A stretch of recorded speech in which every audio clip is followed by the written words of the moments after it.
Muy bien. La palabra que tengo para hoy es la palabra ekballo o ekbalio. Ekballo. No sé si la podremos escribir acá o si tenemos ahí está la palabra. Ekballo. Diga conmigo, ekballo. Ekballo. ¿Qué significa? ¿Qué es esta palabra? ¿Cuál es el sentido? Muy bien. Esta es una palabra griega que figura un montón de veces en el Nuevo Testamento y que está traducida en el español en diferentes términos. Pero hay uno que es el más utilizado, o uno de los más utilizados, porque hay otro también que es utilizado infinidad de veces en el Nuevo Testamento, que fue escrito en griego. Ese es el idioma original del Nuevo Testamento. El Antiguo Testamento en la Biblia fue escrito en hebreo y también algunas partes en arameo, pero el Nuevo Testamento el griego era el idioma más hablado en los tiempos del Señor Jesús y en el tiempo de la iglesia primera, en el primer siglo. Por eso hay muchas palabras que nosotros tomamos de ese griego original y que tienen muchas traducciones en nuestro castellano, en nuestro español, y cuando podemos estudiar la etimología de las palabras, podemos enriquecer el concepto de lo que Jesús o de lo que el apóstol Pablo o quien escribió en la Biblia nos quiere expresar verdaderamente. Amén, hermanos. Así que quiero que me acompañen al Evangelio de Mateo, Mateo capítulo 9, versículo 35. Vamos a leer desde ahí. Capítulo 9, versículo 35.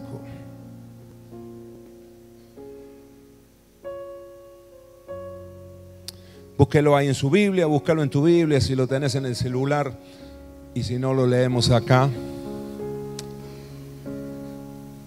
Díganme amén cuando lo tengan, si lo tienen ahí ustedes, si alguno está tomando nota y ya tomó las notas, leemos juntos. Dice así: recorría Jesús todas las ciudades y aldeas, enseñando en las sinagogas de ellos, o sea, de los judíos, y predicando el evangelio del reino. ¿Y qué más hacía el Señor Jesús? Y sanando toda enfermedad y toda dolencia en el pueblo. Verso 36. Y al ver las multitudes, porque lo seguían cantidades de gente, multitudes de personas seguían a Jesús, y él al ver las multitudes, mientras él predicaba, mientras él sanaba a los enfermos, cada vez más gente se acercaba, porque es mucha la gente que tiene necesidad. ¿Cuántos se han dado cuenta de eso? En el mundo en el que estamos viviendo igual, hermanos, multitudes son las que tienen necesidad espiritual, necesidad en el alma, necesidad en la mente, necesidades físicas también en la casa, preocupaciones como las que comentaba y hablaba mi esposa.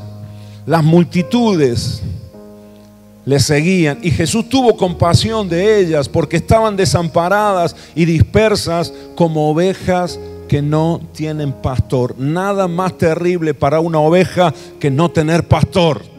Porque una oveja, el animalito, el corderito, la oveja no puede defenderse por sí misma. Si no tiene el pastor, ni siquiera puede alimentarse correctamente, porque se desorienta, se pierde, no tiene el instinto, la oveja que tienen otros animales para buscarse la vida, para cazar, para buscar alimentos, para recordar, para olfatear y volver al lugar donde hay alimento. Así que una oveja sin pastor, lo más probable es que termine muriendo, siendo comida por las fieras, o morir de hambre, o se cae a un precipicio, porque no hay animal que se desoriente más que la oveja. Amén. Y fíjate qué curioso, porque el Señor Jesús nos compara a nosotros, a la gente, a las multitudes. El animal con el que más nos comparó el Señor es con las ovejas. Así que míralo al hermano que tenés al lado, míralo con cara de cordero, con cara de oveja. ¿Se puede eso? ¿Poner cara de oveja? No sé cómo será. ¿No? Eso sí se puede decir, ¿no? Algunos hermanos son hermanos oveja, ¿no? Ya lo sabemos, ¿no? El chiste, ¿no? Eso que dicen: Señor, bendícenme, prospérame, ayúdenme, denme, ¿no? Todo para mí. Esos son los hermanos. No, pero no, hay que ser oveja, pero no en ese sentido, ¿no? Ahora, El Señor las vio a las multitudes como ovejas que no tenían pastor, o sea, perdidos, como vive el mundo en estos días, perdidos, viviendo sin saber a dónde van, viviendo sin rumbo, día a día tratando de zafar en el día, desorientados, tantos que están en este mundo y que no saben por qué están en este mundo, no tienen propósito, no tienen destino, no hay un objetivo claro. En el nombre de Jesús, el Señor quiere pastorearte. ¿Cuántos me dicen amén? Él quiere ser tu pastor y que vos no estés perdido en este mundo, perdido en esta vida. Amén. Así que el Señor las vio así, como ovejas que no tienen pastor.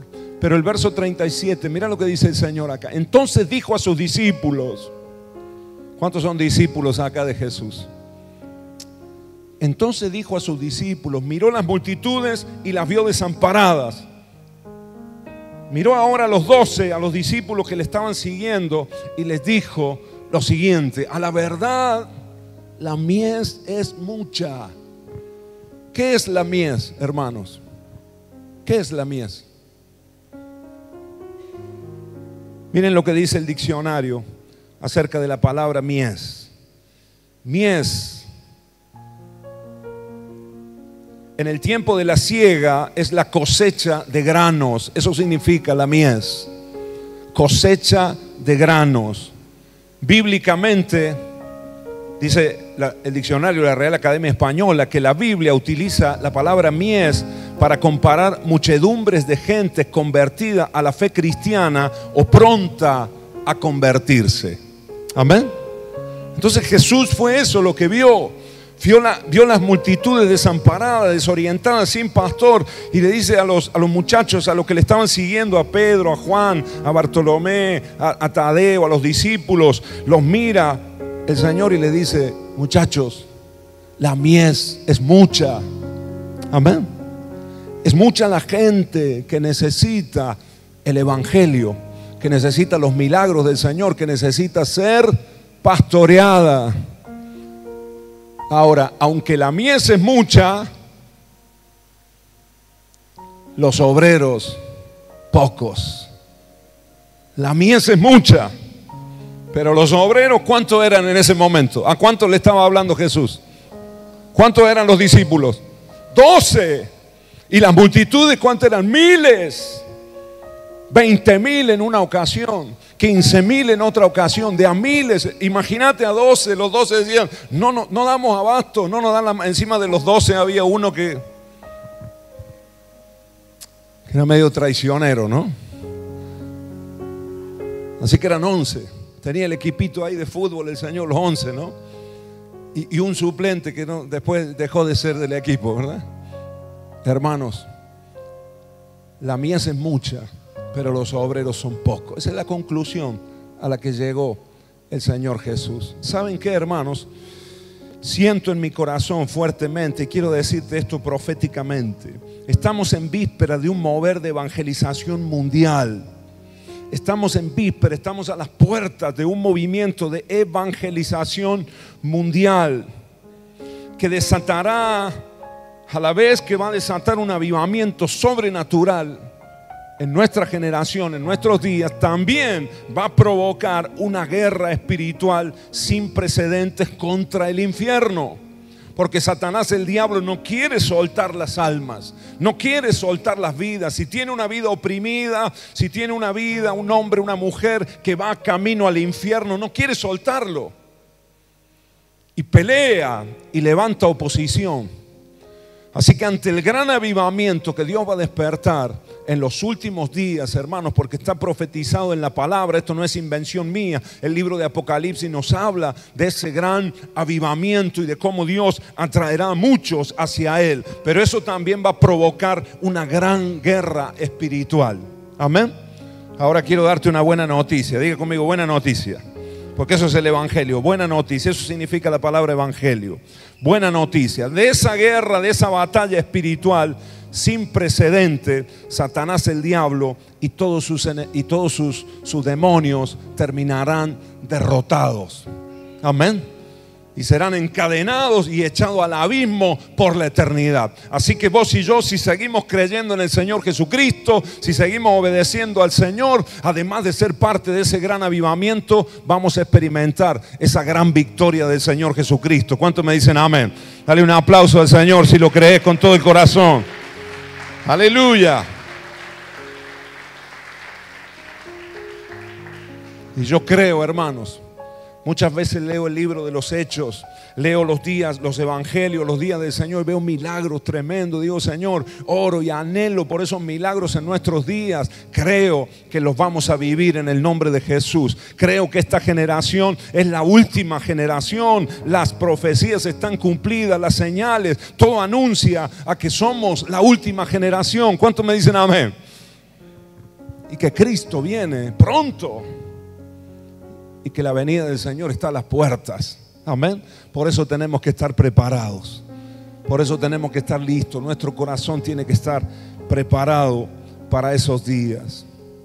Ahora, hubo poder de Dios en el primer siglo, cuando los discípulos caminaban. La sombra de Pedro, dice la palabra, que sanaba a los enfermos. Multitudes se convertían al Señor. Milagros de liberación, de sanidades, de multiplicación en el nombre de Jesús. Aunque hubo gloria en ese primer siglo, yo creo, hermanos queridos, y de acuerdo a lo que nos dice la palabra, la gloria postrera de la iglesia será mayor y será más grande que la primera. ¿Cuántos me dicen amén? Amén. Tenemos que prepararnos para esos días, tenemos que creerlo, ¿sí o no? Tenemos que anhelarlo. Y tenemos que buscarlo. Por eso el Señor dice acá en esta palabra, aunque la mies es mucha. Saben que yo veo las calles de Córdoba, hermanos, y veo que la mies es mucha. Hablo con gente, veo los problemas, las dificultades en la familia y digo, Señor, es mucho el trabajo, la gente está perdida, ¿sí o no? No tiene identidad, ni siquiera saben de qué sexo son algunos. Dicen, yo no sé qué soy.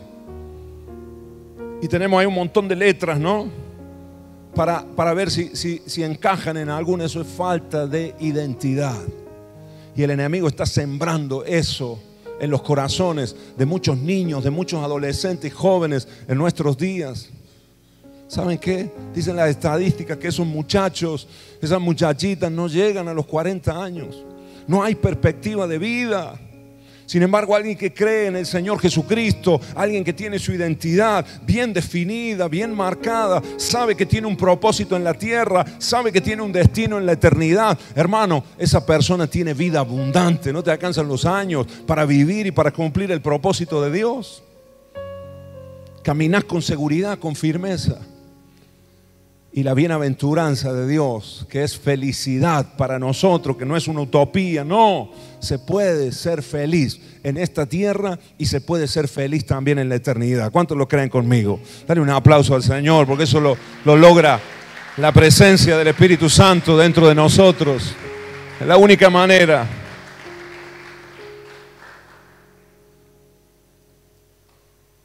El sistema de este mundo nos miente.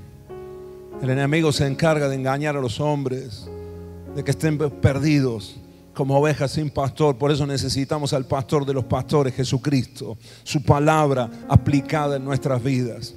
Si no, no hay sentido de la vida. Ahora el Señor Jesús le dice a los 12, la mies es mucha, mas los obreros son pocos. Hay pocos obreros. Amén. Gran necesidad. Ahí estamos a las puertas de un gran avivamiento acá en Restauración y Vida también, hermanos. ¿Cuál es el problema? De acuerdo a las palabras de Jesús, ¿cuál es el inconveniente? ¿Cuál es la dificultad que tenemos las iglesias en la ciudad de Córdoba, en Argentina y en el mundo entero?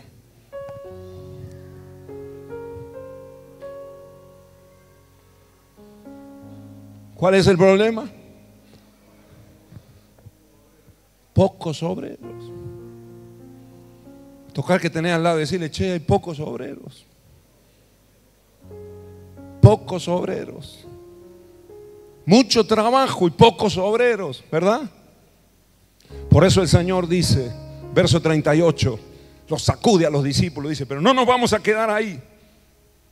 No nos vamos a quedar con que hay pocos obreros, sino dice, ahora rogad pues al Señor de la mies. ¿Quién es el Señor de la mies? Es nuestro Dios, nuestro Padre Celestial, el Señor de señores. Rogad pues al Señor de la mies que envíe obreros a su mies, a esa gran cosecha, a ese gran avivamiento, a esa gran conversión de multitudes de almas que va a suceder en los próximos días, así como sucedió en los días primeros. Hubo una gran cosecha.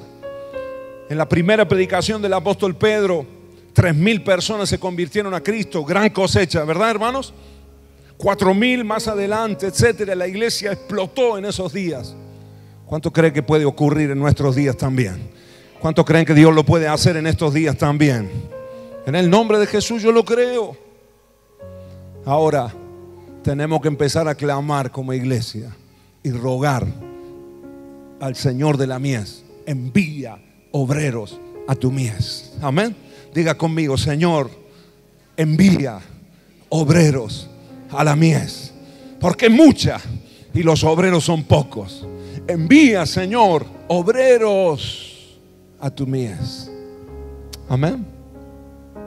Ahora, esa palabra envíe obreros, envíe, esa palabra enviar es la palabra de la que te quiero hablar en esta tarde. La palabra ekballo. Diga conmigo: ekballo significa enviar.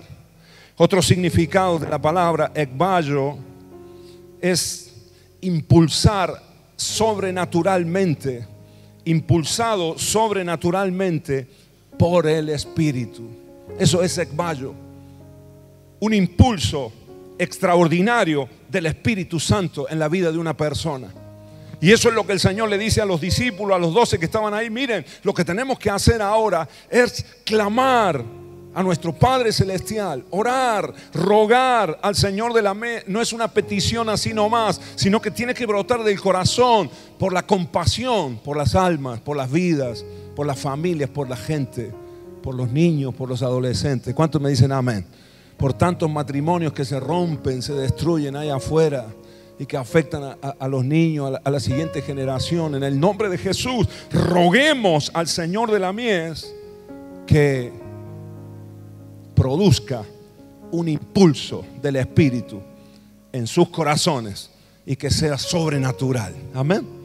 Y que aquellos obreros que están dormidos, de repente ese impulso tiene el sentido también como si fuese de un electroshock, ¿no? Cuando alguien está a punto de morir y ya está ahí dejando de latir el corazón, y de repente agarran los, no sé cómo se llaman, fibriladores, ¿verdad? Agarran los fibriladores y le meten ahí, ¿no? ¿Cuántos obreros hay así en la casa del Señor? ¿Cuántos obreros hay así en la iglesia que están muriendo de a poco, agonizando, dormidos, y necesitan ese envío, ese ekballo del Espíritu Santo de Dios? Amén. Electroshock. Es tiempo de despertar. ¿Cuántos me dicen amén? Porque el Señor necesita obreros para su mies. ¿Me dicen amén? Ekballo, impulso sobrenatural del Espíritu. Ekballo también significa expulsar con violencia, sin derecho a retorno. Esto es poderoso, porque el Espíritu Santo, cuando te moviliza, cuando el Espíritu te empieza a hablar, empieza a producir un milagro en tu interior para que dejes de ser un creyente nominal o una persona que solamente viene a la iglesia, y empezás a anhelar hacer la obra de Dios, empezás a anhelar ayudar a otros. Eso ocurre en el interior. El Espíritu Santo nos empieza a mover, y lo que produce es una expulsión. Te saca del lugar donde estás, quizás de comodidad, de letargo, en el lugar donde estás, que estás a lo mejor enfocado en tus cosas, y de repente ¡pah!, viene ese electroshock y el Espíritu te saca de ahí. Y me gusta porque dice sin retorno, sin posibilidad de retorno. Amén. Y esto concuerda con las palabras del Señor Jesús, que dice que un obrero, uno que pone las manos en el arado y empieza a mirar para atrás y empieza a querer volver para atrás, no es digno de ser un discípulo del Señor Jesucristo. Amén. En el nombre de Jesús oro, y esta es mi oración y este es mi clamor, hermanos, que el Señor envíe obreros a su mies. Que el Señor, y por un impulso del Espíritu, por la sobrenaturalidad del Espíritu Santo dentro de nosotros, Él empiece a movilizar. Y hay muchos que van a ser expulsados del lugar donde se encuentran. ¿Cuántos me dicen amén? Señor te saca de la comodidad para empezar a servir a otros, a predicar el Evangelio. ¿Cuántos me dicen amén, hermanos? ¿Hace cuánto que no le predicas a alguien? ¿Hace cuánto que no testificas a una persona que no conoce al Señor? No me respondan, hermanos. Pero ¿hace cuánto que no le hablas a alguien en la calle? Que no le hablamos, voy a decirlo para hablar entre todos, ¿no? Yo no me excluyo. ¿Hace cuánto, hermanos, que no testificamos, que no le contás tu testimonio a otra persona, que no haces que otra persona reciba a Cristo en su corazón? Cuando tenés compañeros de trabajo seguro que tienen necesidad de Dios, ¿sí o no? Tenés vecinos que tienen necesidad del Señor. Tenemos un mundo a nuestro alrededor que necesita a Dios, y nosotros tenemos la salvación, tenemos la solución, y a veces estamos acomodados y estamos en nuestros problemas y estamos quizás adormecidos por el Espíritu de Dios. Hoy electroshock, amén, amados, y que el Espíritu nos saque para no volver nunca más a esa posición, porque no hay nada más triste que un discípulo que se durmió y que se transformó en un cristiano religioso y que se acostumbró a venir a la iglesia, pero ya no está caminando en el propósito de Dios. ¿Qué diferencia hay con un incrédulo? Amén. En el nombre de Jesús, sacudí al hermano que tenés al lado y decirle: el Señor nos está hablando en esta tarde. En el nombre de Jesús. Y el tercer significado de la palabra ekballo es impulsar violentamente. Amén. Una canción que me gusta mucho, que la escuchamos mucho con mis hijos, es esa de Evan Kraft que dice: tú eres mi impulso. No sé cómo sigue la letra, ¿no? Pero en esa parte, a mí ese coro me encantaba. Una canción de hace años ya, ¿no? Pero esa parte, porque yo lo cantaba con revelación por momentos. Decía: Señor, verdaderamente sí, tú eres mi impulso. Porque a veces no tengo ganas, a veces no me nace, pero esa sobrenaturalidad tuya es la que me impulsa a hacer tu obra. Amén, hermanos. En el nombre de Jesús, impulso sobrenatural en nuestras vidas. Amén, amados. Esta palabra aparece en muchas ocasiones cuando Jesús expulsaba demonios.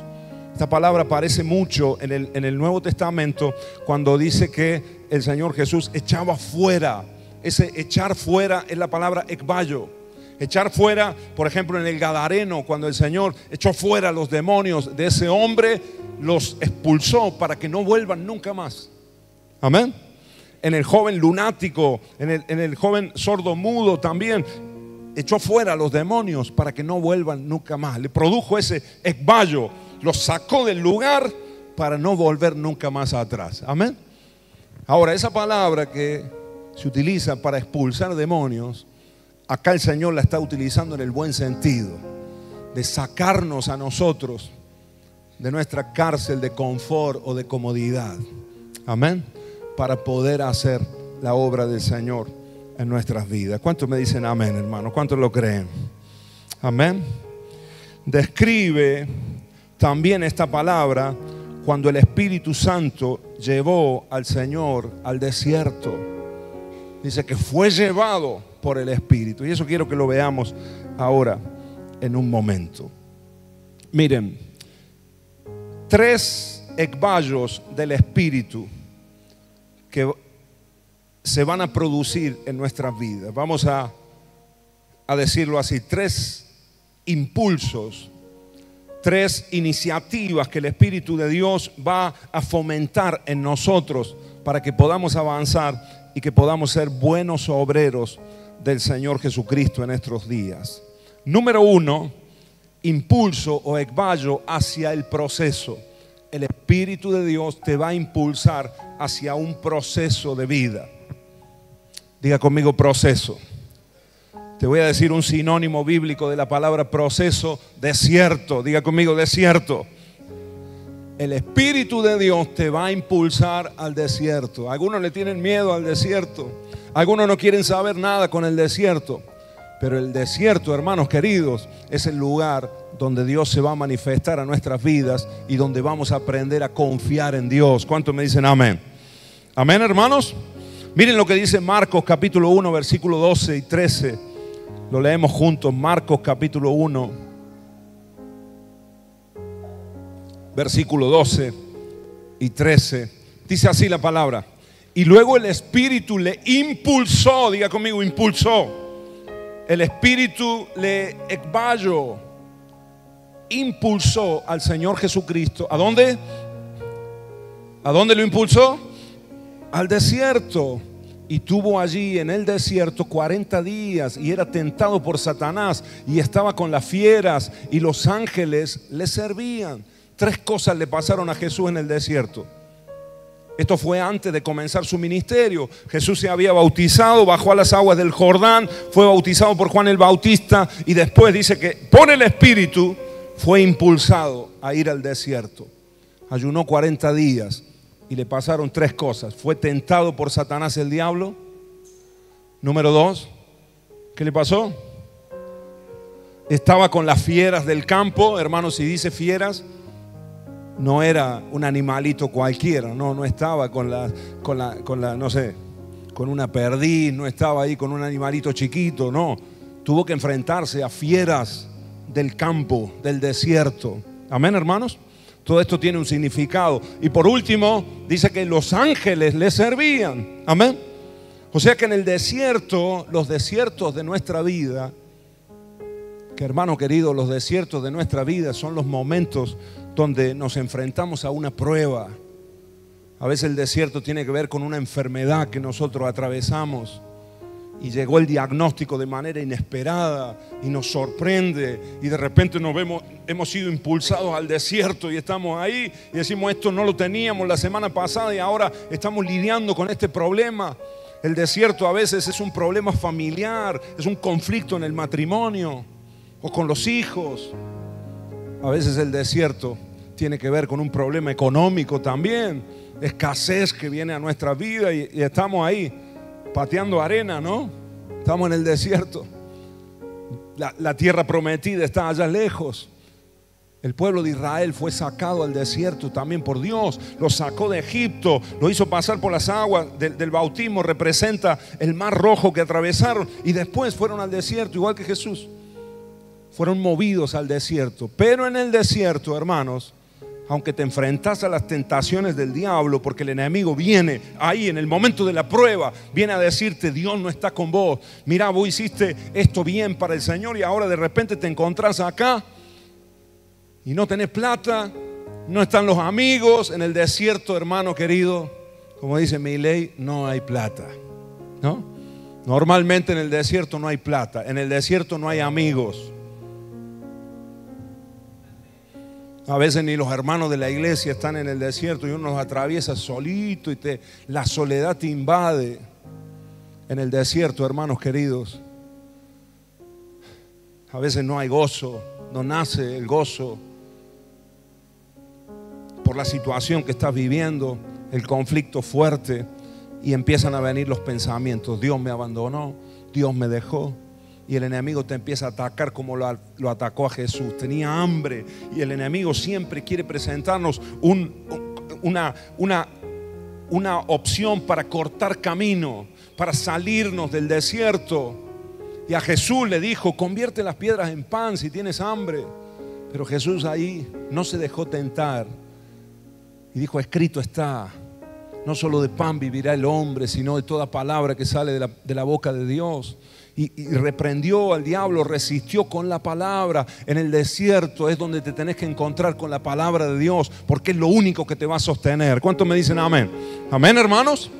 En el desierto Israel recibió las tablas de la ley.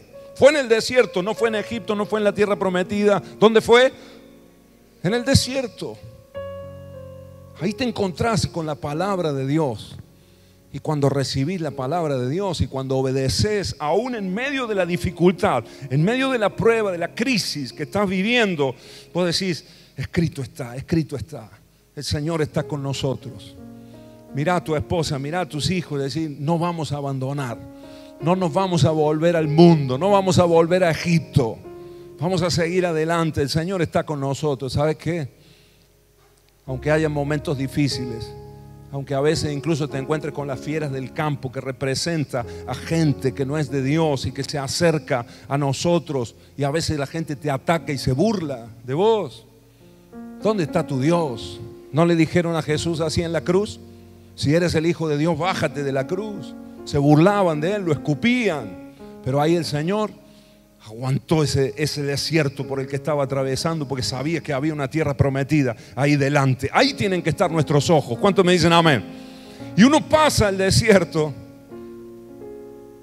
y Satanás, el diablo, tiene que retirarse en un momento, porque no nos puede tocar. Nos puede tentar, pero no nos puede tocar, porque la cobertura de Dios está con nosotros. ¿Cuántos me dicen amén, hermanos? El propósito de Dios, Dios lo guarda hasta las últimas consecuencias. Y el enemigo viene y te asusta, te provoca, te tienta, pero no te puede hacer daño, porque la mano del Señor está con nosotros. Con Israel, la nube los cubría de día y la columna de fuego de noche. El maná caía todos los días. En el desierto uno aprende a confiar en Dios. El Señor te quita toda confianza en vos mismo. El Señor en el desierto aprovecha esas pruebas, esas situaciones donde uno llega a la conclusión de que no sé qué hacer.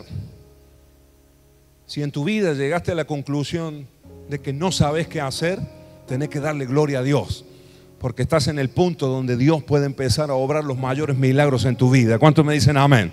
Amén, amados. Porque cuando hay una persona que dice, yo sé lo que tengo que hacer, no, yo tengo que hacer esto, tengo que hacer, el Señor no puede obrar, porque ya se la sabe toda. Ahora cuando hay alguien que dice, no sé qué hacer, Señor, clamo a ti, sálvame tú, Señor, obra vos, Señor. Los milagros empiezan a suceder sobrenaturalmente. Amén, amados. En el nombre de Jesús. Si estás pasando por el desierto en estos días, déjame decirte que el Señor te va a llevar a experimentar una fe y una confianza en Él como nunca antes la viviste. Amén. Ahora déjame decirte otra cosa con respecto al desierto. El desierto no es para toda la vida. ¿Cuántos me dicen amén? No es para toda la vida. Si hay alguien que está en el desierto 20 años, está con el mismo problema, eso no es una prueba que Dios permitió. Eso es por errores propios. Eso es por desobediencia a Dios. Y a veces nosotros nos metemos en desierto, en pruebas, por desobedecer al Señor. Pero a veces hay situaciones que vivimos, aún obedeciendo a Dios, aún cumpliendo la palabra, aún siendo fieles a Dios, atravesamos por momentos que son complicados. Ahora, de esos momentos el Señor nos sacará, y si somos fieles a Dios, el Señor nos hará experimentar una victoria poderosa. Amén. Saldrás más fuerte del desierto. Entraste con una fortaleza, y ese desierto que en teoría te iba a destruir, resulta que te hizo más fuerte. ¿Cuántos me dicen amén? Amén. El dicho popular dice: lo que no mata, ¿qué hace? Alimenta, ¿verdad? O engorda, decimos, ¿no? O alimenta, o te fortalece. Amén. Decirle al que tenés al lado: lo que no mata, te fortalece. Amén. Y el desierto, Dios lo permite en nuestra vida, no para matarnos. No vas a morir en el desierto, vas a salir fortalecido. Porque lo que viene de parte de Dios es tierra prometida, es tierra donde fluye leche y miel. Pero el Señor necesita que tu corazón dependa de Él, que tu confianza esté puesta en Él. Que no cuando llegues a la tierra prometida, a los días de bendición de Dios, digan: ¿viste la bendición? Fue porque yo hice esto otro, y te agrandaste, te enorgulleciste, y en el orgullo está la pérdida de toda la bendición de Dios. Amén. Ahora, el que pasa por el desierto y sabe que fue por un milagro del Señor, cuando viene el día de los frutos de la bendición de Dios, dice, le sigue dando gracias a Dios, porque sabe que fue por su misericordia, sabe que fue por su purititita, dicen los mexicanos, ¿no? Compasión o misericordia de Dios. Amén, hermanos. Capaz que haya alguien acá atravesando un desierto. Te quiero decir, fortalécete en el Señor. No reniegues de Dios, no te vuelvas a Egipto. Seguí creyéndole a Dios. Pone tu mirada en Jesús y seguí adelante, porque el Señor te va a sacar más fuerte. ¿Cuántos me dicen amén? En el nombre de Jesús, dale un aplauso al Señor, aleluya. Gloria a Dios. El Señor te va a impulsar al desierto, porque el Señor nos quiere sacar buenos, amén. No vamos a ser de la generación de cristal, amén, niños acá, adolescentes que estamos acá. No vamos a, saben que hoy se le llama así a nuestra generación, ¿no? La generación de adolescentes jóvenes, la generación de cristal, porque fácilmente se derrumban, fácilmente se vienen abajo, fácilmente dejan de hacer, se proponen algo y ante la primera prueba abandonan todo y me marginaron y me discriminaron. Ay, si yo me hubiera puesto así en el colegio, hermano. A mí el bullying que me hicieron a mí en la primaria y en la secundaria, y que yo también hice, lamentablemente. Hombre, no estoy hablando de que el bullying esté bueno, hermano, entiéndanme, por favor. Tomemos un equilibrio, ¿no? Pero a mí me hacían algunas bromas, hermano, en el colegio, que yo digo, en estos días, mis compañeros los tendría que haber metido preso a todos. Con la nariz, con la altura, con esto, con aquello. ¿Sí o no, hermanos? ¿Sí o no? ¿Cuántos se acuerdan del primario, del secundario acá? ¿No? Parece que el defecto ese, te lo marcaban y este marcaba para todo el año, ¿no? Hermanos queridos, no digo que eso esté bien, pero tampoco el otro extremo, de que no se le puede decir nada a veces a un muchacho, a una muchachita, no se le puede corregir porque me está discriminando ya, me está marginando. Estamos creando una generación de cristal que no sabe enfrentar los problemas, porque la vida trae dificultades. En algún momento se van a tener que enfrentar a una enfermedad, en algún momento mis hijos se van a tener que enfrentar a alguien malo que quiera hacerle daño, que quiera estafarlo, que quiera mentirle, y tendrán que saber cómo defenderse, ¿no? No vamos a estar nosotros ahí toda la vida, ¿sí o no, hermanos? Tendrán que saber que a veces le saldrá mal, y de eso que sale mal habrá que levantarse. No hay que tirar la toalla, y eso te fortalece. ¿Cuántos me dicen amén? De las mayores cicatrices, de las mayores caídas a veces de nuestra vida, de las mayores dificultades, siempre, si uno mantiene la fe y sigue adelante, uno sale más fuerte todavía, en el nombre de Jesús. Amén. Amén, amados. Gloria a Dios. Lo segundo que hace el Espíritu Santo, o el segundo impulso, dije que el primer impulso, el primer ekballo del Espíritu Santo es movernos hacia el desierto para que salgamos más fortalecidos, ¿verdad? Ahí está, si querés te dejo para corroborar el versículo sobre el Señor Jesús, Lucas capítulo 4, versículo 14. Leámoslo y concluyo con este punto. Lucas 4, 14 y 15. Mira lo que dice la palabra. Y Jesús volvió, acá es cuando volvió del desierto. Había sido tentado, había estado 40 días sin comer, con las fieras del campo. Aún ahí vio los milagros de los ángeles que le servían. Dice, Jesús volvió. ¿Cómo volvió? En el poder del Espíritu a Galilea, y se difundió su fama por toda la tierra de alrededor, y enseñaba en las sinagogas de ellos, y era glorificado por todos. Amén. ¿Cómo salió Jesús del desierto? Comenzó su ministerio. Comenzó su ministerio después del desierto. Amén. A lo mejor el Señor te está metiendo ahí porque va a comenzar algo en vos, seguro. Que si te meten una prueba es porque viene un año nuevo. ¿Cuántos me dicen amén? Vamos a probar en el nombre de Jesús. Aleluya. Dale ese aplauso a Jesús. Lo creo. En el nombre de Jesús. Lo creo como iglesia, personalmente. Lo creo para vos también. Amén. El segundo ekballo del Espíritu Santo es que nos impulsa a la santificación. Diga conmigo, santificación. ¿Qué significa esto, hermano? Quiero que leamos en Mateo capítulo 21, versículo 12 y 13. Mateo 21, 12 y 13. Dice así la palabra: y entró Jesús en el templo de Dios y echó fuera. Diga conmigo, echó fuera. Ahí está la palabra ekballo, echó.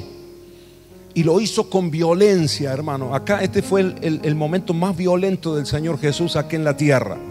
Que se enojó, pero no pecó, porque no fue ira. La ira descontrolada es pecado. Cuando se te va la mano y la ira descontrolada, o el insulto, ahí pecamos.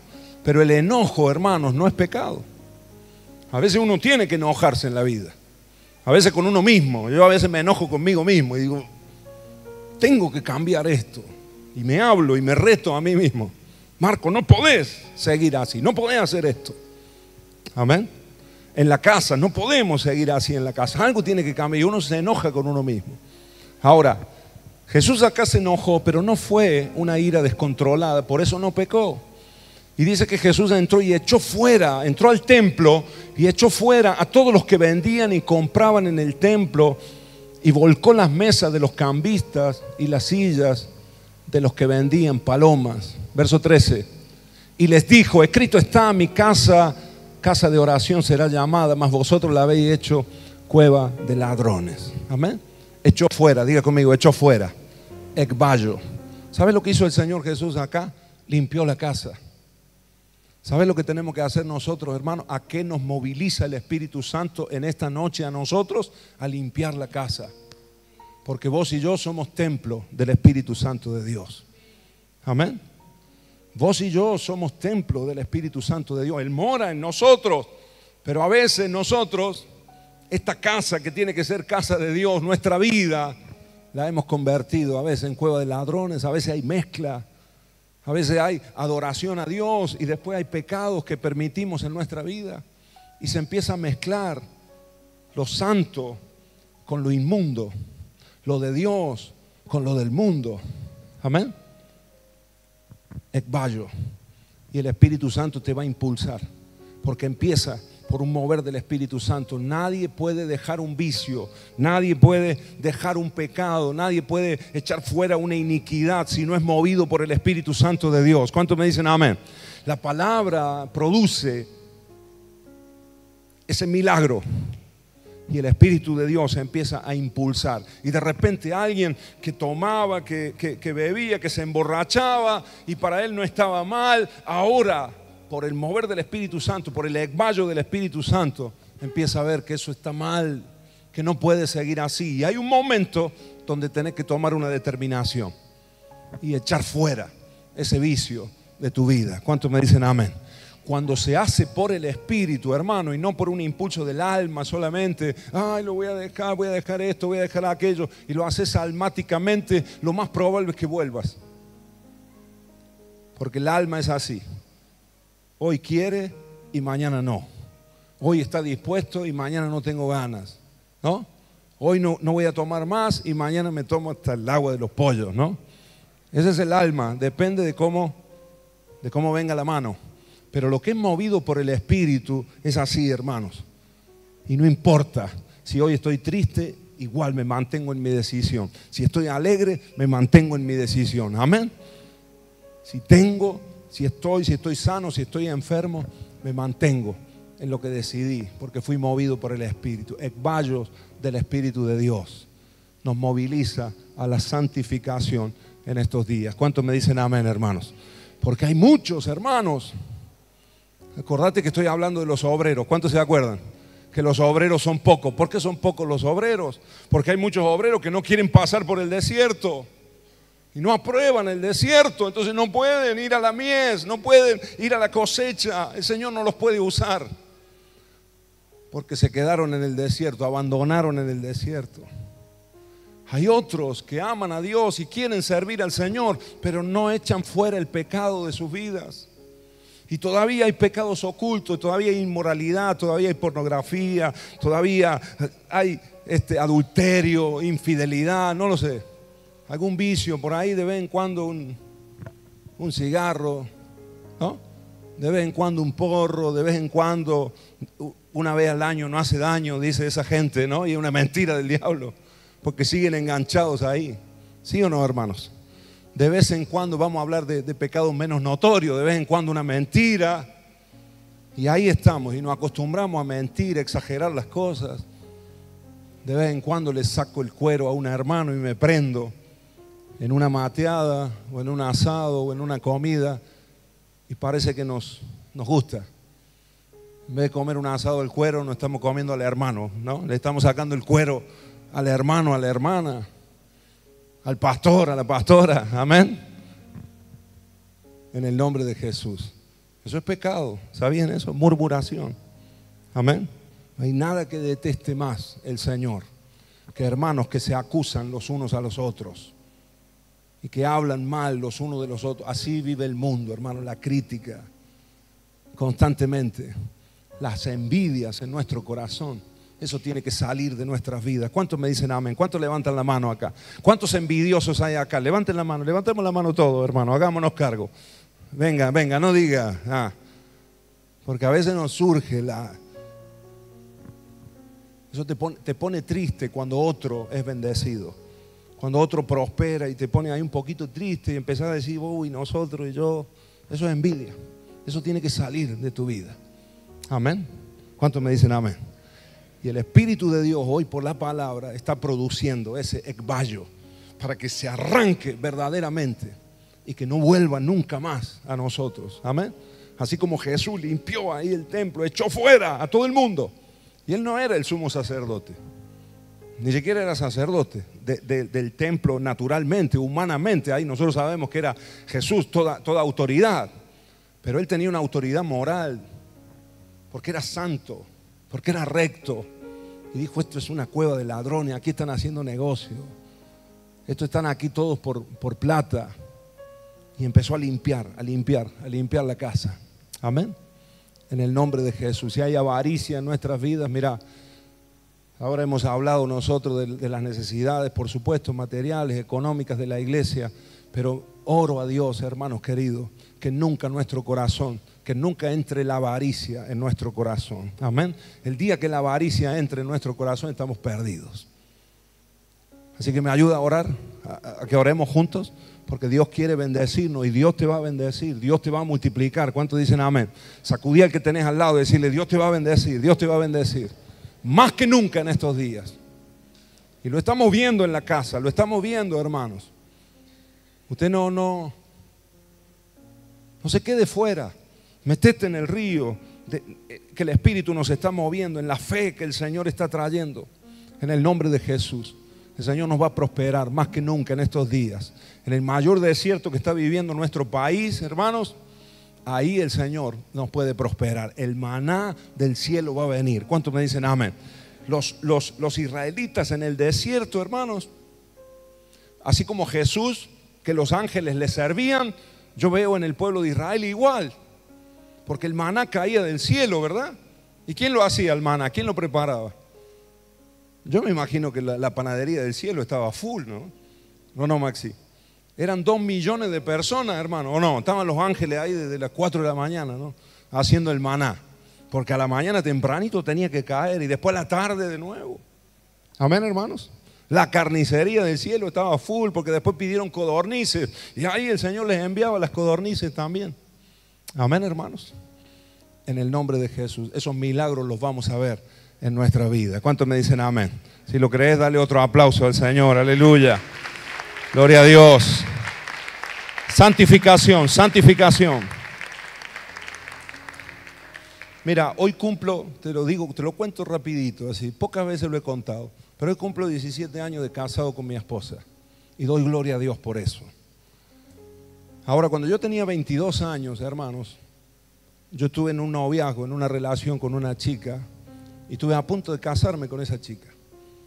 Gracias a Dios que no me casé porque me hubiera perdido este bombonazo que tengo aquí. No, aleluya. De mi esposa, de la que es mi esposa. Pero en esos días estuve a punto de casarme yo con una chica que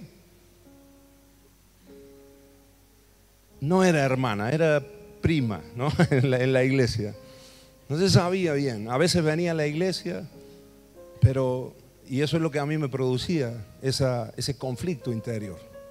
Y hubo en una reunión, hermano, fue en una reunión. Y ahora yo estudiando esta palabra, yo dije, Señor, eso fue un ekbayo en mi vida. Porque en una reunión de un domingo, que yo estaba allí en calle Zípoli, tenía 21, 22 años yo en ese momento, y de repente el Espíritu me movió, me dijo, esa relación no es mía, no es de Dios. Cortá con eso. Hermanos, teníamos ya electrodomésticos comprados, íbamos a casarnos, era un noviazgo ya avanzado, no era ese mismo domingo, hermano. Yo no hablé con ella, tenía que ir a buscarla ese domingo a la tarde, no fui. El teléfono sonaba el domingo a la tarde, teléfono fijo, ¿no? En esa época. El lunes fui a hablar con ella y dije, mira, cortamos. ¿Pero por qué? ¿Por qué? Y no sabía cómo explicarle. Que Dios me había hablado, que no lo sentía, que no era para nosotros. Fue duro en ese momento. Pero hoy, hermanos, doy gracias a Dios de que eché fuera eso. No es por la chica en sí, no es ella, no es la persona, sino que no éramos el propósito de Dios. Amén. Y hay un momento que hay que determinarse, y el Espíritu provoca esos ekbayos, provoca esos impulsos. Ahora uno tiene que responder a ese impulso, ¿sí o no? Y ahí está el problema. Cuando el Señor dice los obreros son pocos, porque el Espíritu Santo siempre te está movilizando, ¿sí o no? ¿O no te ha hablado un montón de veces el Señor que dejes ese pecado, esa iniquidad? ¿Sí o no, hermanos? Y a veces la respuesta nuestra es lo que falla. En el nombre de Jesús. Amén. Obreros preparados y aprobados por Dios, que saben atravesar el desierto, que saben echar fuera lo que no es de Dios de sus vidas. ¿Cuántos me dicen amén? Amén, amados. Y por último, el último ekbayo al que el Señor moviliza o lleva, el último impulso que el Espíritu Santo provoca en nosotros es hacia el llamado que Dios tiene con nuestras vidas. El llamado de Dios. Amén. Y para eso quiero leerte lo que dice la Biblia en Isaías y el llamado del profeta Isaías. Si me prestas atención un momento, si lo tenemos ahí también en el proyector, lo leo. Y te cuento cómo fue el llamado del profeta Isaías. Dice así, capítulo 6, versículo 1 del libro de Isaías. En el año que murió el rey Usías, cuenta el mismo Isaías, ¿no? El mismo profeta, vi yo al Señor sentado sobre un trono alto, una visión que él tuvo. Fue un momento sobrenatural que él experimentó. Dice, vi yo al Señor sentado sobre un trono alto y sublime, y sus faldas llenaban el templo. Por encima de él había serafines, cada uno tenía 6 alas, con 2 cubrían sus rostros, con 2 cubrían sus pies, y con 2 volaban. Estaba viendo el trono de Dios. Y el uno al otro daba voces diciendo, Santo, Santo, Santo, Jehová de los ejércitos, toda la tierra está llena de su gloria.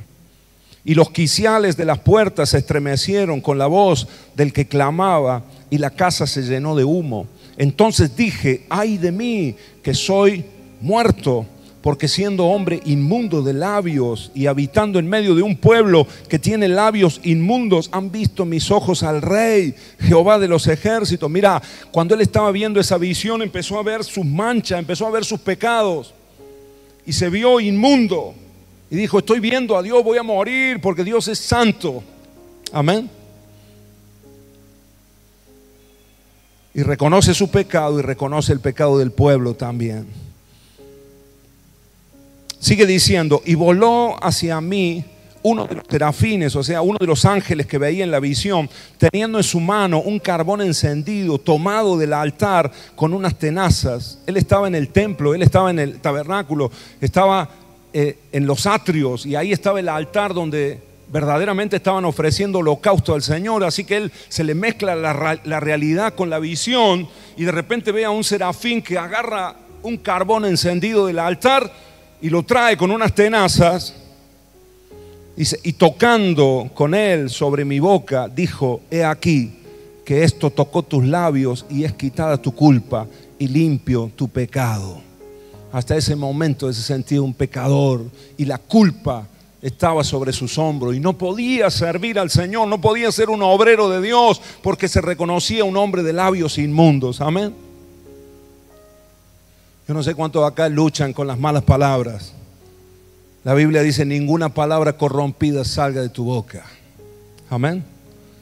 Yo no sé cuántos luchan acá con eso, con el chisme, con la habladuría. A veces lo que hablamos, lo que decimos, en vez de edificar a nuestros hijos, a veces estamos soltando sobre ellos destrucción con lo que decimos con nuestra boca, cuando le decimos tonto, inútil. Y son palabras que el enemigo usa para marcar la vida del muchachito, de la muchachita. Amén. Vivimos en un mundo de labios inmundos. ¿Cuántos sabían eso? Vivimos en un mundo de labios inmundos. Y muchos de nosotros acá necesitamos un toque del Señor. Que con brasas del altar el Señor toque nuestros labios para que cambie nuestra forma de hablar. ¿Cuántos me dicen amén? Y todo lo que hemos usado y toda la forma en la que hemos vivido y que hemos maldecido aún nuestra propia vida, porque lo que sale de nuestra boca nunca nos va a salir nada. Nunca nos sale nada, nunca tenemos, nunca podemos. Y esa queja continua, hermano, es maldición para nosotros. Lo que tenés que hablar, lo que tiene que salir de tu boca son palabras de fe. ¿Cuántos me dicen amén? Vamos a poder en el nombre de Jesús. Como contaba mi esposa, que yo a veces le digo de forma sencilla, práctica, le digo, tranquila, cariño. El Señor está con nosotros, Dios nos habló. Vamos a confiar. El Señor nos va a sacar de esta. Amén, amados. E Isaías en ese momento dice que fue tocado a su boca con brasas del altar y dijo: he aquí, esto tocó tus labios y has quitado tu culpa y limpio tu pecado. Después oí la voz del Señor que decía: ¿a quién enviaré? Ahí está la palabra enviaré. ¿Y quién irá por nosotros? Entonces respondí yo: heme aquí, envíame a mí. Amén. Eso fue un impulso del Espíritu de Dios. Eso fue, la palabra acá en el hebreo no es ekbayo, en el hebreo es otra, la palabra original es la palabra, te lo digo ahora, es la palabra shalak, pero significa lo mismo: enviar, echar fuera, movilizar, motivar, impulsar. Isaías fue impulsado en ese momento a decirle al Señor: heme aquí, Señor, envíame a mí. Si tenés que enviar a alguien, si necesitas un obrero para hablarle al pueblo, acá estoy yo. Soy un hombre de labios inmundos, pero lo reconozco y me arrepiento delante de tu presencia. Tócame y transformame, quita mi culpa, quita mi pecado. Amén, hermanos. Y ese hombre fue transformado y se transformó en el profeta Isaías, en el gran profeta Isaías, del cual predicamos sus dichos hasta nuestros días. ¿Cuántos dicen amén? Envíame a mí. ¿Cuántos pueden decir acá: heme aquí, Señor, envíame a mí? Esa palabra, miren qué curioso, hermanos. Concluyo con esto, termino aquí. La raíz de la palabra shelach significa proyectil de ataque. Proyectil de ataque, que es lanzado, que es expulsado, tiene que ver con eso, con impulso. Pero es el impulso, es el lanzamiento de un proyectil de ataque. Es el lanzamiento también, otra de las definiciones es lanza o espada. Así que Isaías, cuando le fue quitada su culpa, cuando le fue quitada su iniquidad, él pudo decir: envíame a mí. Y se transformó. Ese hombre que no era apto para la obra de Dios, ahora se transformó en un proyectil de ataque. Amén. Dios te va a transformar en una bomba para el reino de las tinieblas. ¿Cuántos me dicen amén?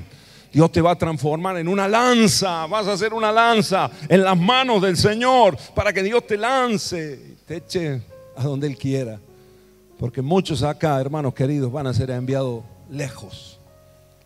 Y el Señor los llevará y cumplirá su propósito donde Él quiera. ¿Cuántos me dicen amén? Algunos lo hará acá en Córdoba y ese lanzamiento será a otro barrio, a otra casa, no sé, en tu familia, en el trabajo. El Señor va a poner una bomba con lo que Él está impulsando dentro de vos y te va a transformar en un obrero apto para ir a la mies, para trabajar en la gran cosecha que viene en los próximos días, en los próximos tiempos. ¿Cuántos me dicen amén?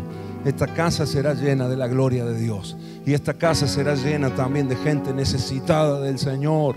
Muchos vendrán perdidos como ovejas que no tienen pastor. Y Dios necesita obreros y obreras.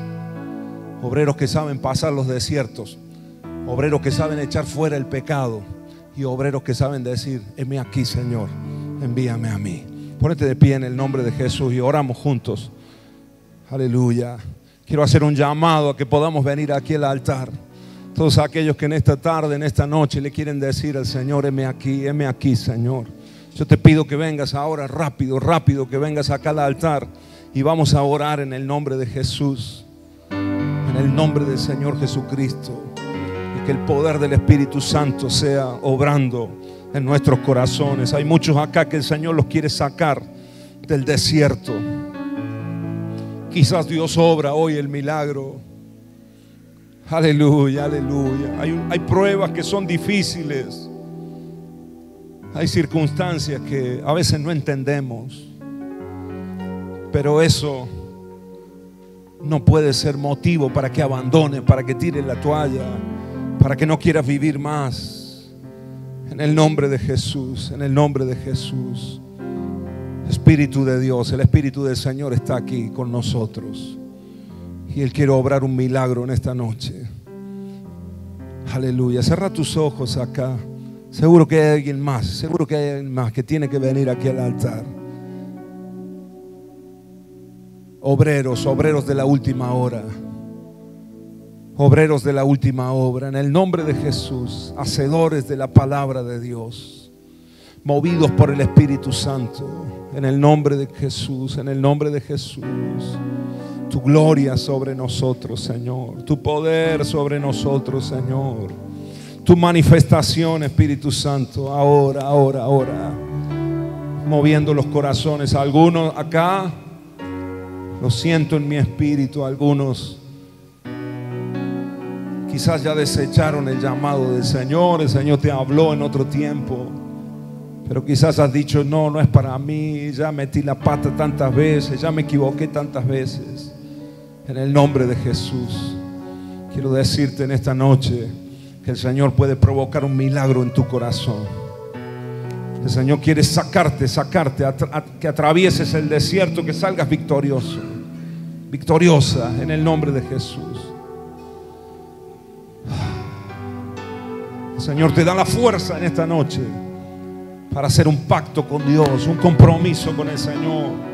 Y decirle: no voy a ceder más a ese pecado, esa iniquidad que sé que me ha destruido por años, ese mal hábito que tengo, y sé que me produce culpabilidad en mi vida. En el nombre de Jesús, en el nombre de Jesús hay libertad, libertad, libertad, libertad del Espíritu de Dios. Y el Señor vuelve a llamar en esta noche, te vuelve a llamar, porque los obreros son pocos. Y estamos orando hoy. Ruego al Señor de la mies que envíe obreros. Y cuando empezás a orar y empezás a clamar, cuando empezás a rogar, al primero que el Señor toca es a vos mismo. Y el primero que empieza a disponerse para hacer la obra de Dios, para salir del yo, de las propias necesidades, para empezar a bendecir a otros, ayudar a otros, predicar el Evangelio. ¿Cuántos jóvenes hay que necesitan a Cristo? Están perdidos en la droga, en la cocaína, en la marihuana, en las pastillas, estropeándose la vida, en el libertinaje, como si eso fuese libertad. No, es destrucción, es enfermedades. En el nombre de Jesús el Señor trae claridad, trae claridad. Y a veces nosotros aquí estamos renegando de Dios porque nos ha hecho pasar una prueba. Aleluya, eso es para fortalecerte. Ese desierto, este desierto es para fortalecerte. Fortalece tu fe, el Espíritu de Dios ahora. Vas a salir del desierto en el poder del Espíritu. Aleluya. Para hacer las obras de Dios y deshacer las obras del diablo. Aleluya. Mientras adoramos al Señor, levanta tu mano al cielo.